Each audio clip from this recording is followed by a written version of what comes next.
बिस्मिल्लाहिर्रहमानिर्रहीम। साहिबो चैनल सदाए जहानिया के मेज़बान अशरफ अदीब मशहदी का सलाम कबूल कीजिए।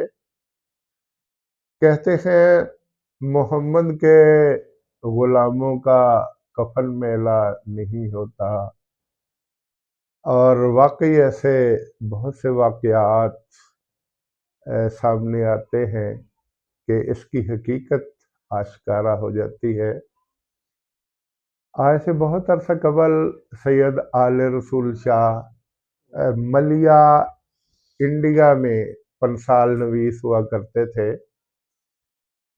और याद रहे कि ये हमारे खालू और फूफा सैयद साले शाह साहब के वालिद थे, जाहिद शाह के दादा जान और सैयद मोहम्मद इसहाक शाह के परनाना जान थे। यहाँ 102 टन नार में अपने बेटे सैयद साले शाह साहब के साथ रहते थे और मस्जिद के हुजरे में मुकीम थे।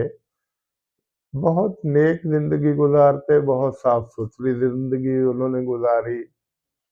बाज़ दफ़ा वो खाना खा रहे होते तो चिड़ियाँ उनके करीब आके बैठ जाती, तो बाज़ दफ़ा पूरी पूरी रोटी उनको खिला देते और ख़ुद एक लुक़मा भी न खाते।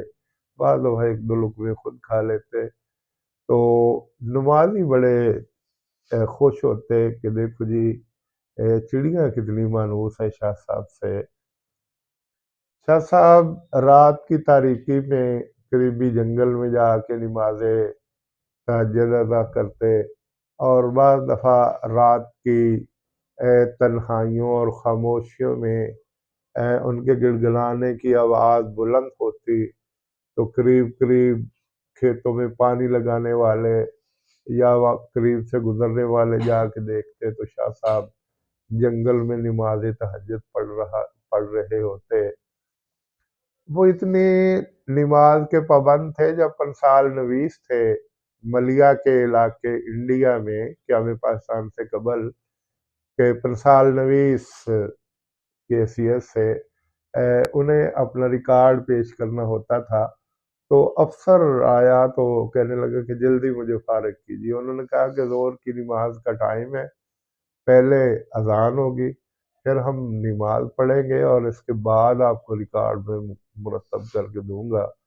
तो उसने बड़ा बुड़बुड़ करना शुरू कर दिया।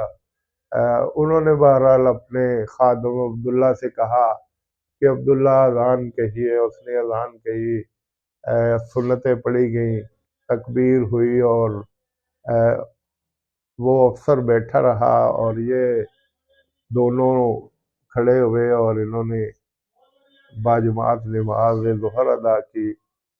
इसके बाद उन्होंने जब रिकॉर्ड मुरतब करके दिया तो वो अफसर जाते हुए कहने लगा कि मैं शाह साहब जाके आपकी शिकायत ज़रूर करूँगा, आपने मेरा वक्त ज़ाय किया।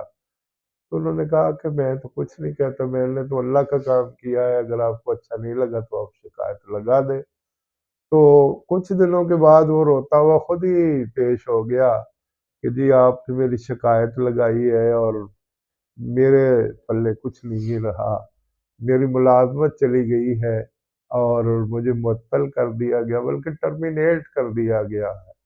तो उन्होंने कहा कि मैंने कुछ नहीं कहा, आपने उस खुदा को नाराज़ किया, तो अगर उस नाराज़गी का इजहार अल्लाह ने कर दिया तो मैं क्या कर सकता हूँ।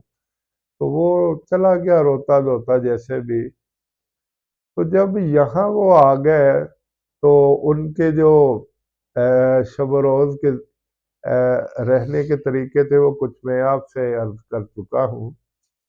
जब वो 1943 में फौत हो गए तो तकरीबन 6 माह या 8 माह हुए थे कि सैयद साले शाह साहब को मुसलसल 3 दिन ख्वाब में मिले कि बेटा मेरा कफन गीला है, बेटा मेरा कफन गीला है।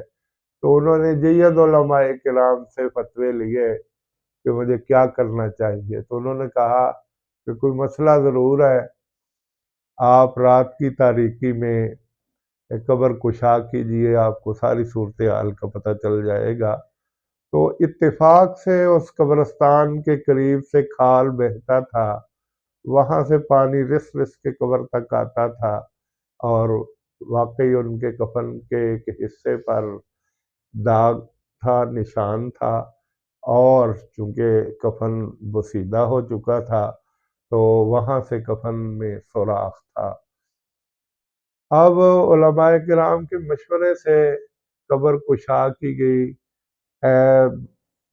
ڈیڈ باڈی کو باہر نکالا گیا، تو سب لوگ دیکھ کے حیران رہ گئے کہ ان کی داڑھی کے بال بالکل تر و تازہ تھے لیکن خشک تھے، ہاتھ لگاتے تھے تو وہ ٹوٹ رہے تھے، ان کے چہرے کا گوشت، ان کے جسم کا گوشت اسی طرح تر و تازہ تھا لیکن خشک ہو چکا تھا۔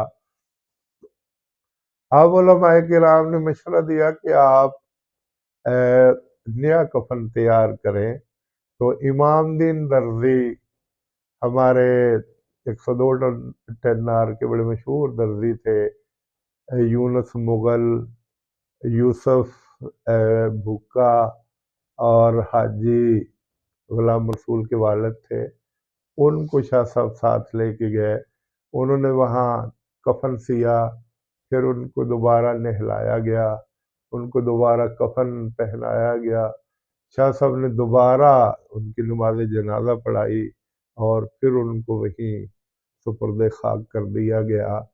تو یہ واقعہ دیکھتے ہوئے بہت سے لوگوں نے نماز جنازہ پڑھی، اور بہت سے لوگ دیکھ کے بہت متاثر ہوئے، اور انہوں نے گواہی دی کہ واقعی ہم نے شاہ صاحب کو زندگی میں بہت نفاست کے ساتھ دن گزارتے ہوئے دیکھا، اور آج اس حالت میں دیکھ کے ہمارا ایمان اور بھی پختہ ہوا کہ یہ شخص نیک تھا، اور نیکی کی وجہ سے ان کا کفن اور ان کی داڑھی اور ان کے جسم کا باقی تمام حصے ابھی تک سلامت تھے، جبکہ 6 ماہ یا 8 ماہ ان کو فوت ہو چکے تھے۔ تو میں آج بھی دعا گو ہوں کہ اللہ تعالیٰ ان کو اپنی حفظ و امان میں رکھے، اور اس موقع پر مجھے وہی شعر پھر یاد آ رہا ہے جس سے میں نے اپنی گفتگو کا آغاز کیا تھا: محمد کے غلاموں کا کفن میلا نہیں ہوتا، زمین میلی نہیں ہوتی، زمن میلا نہیں ہوتا۔ والسلام۔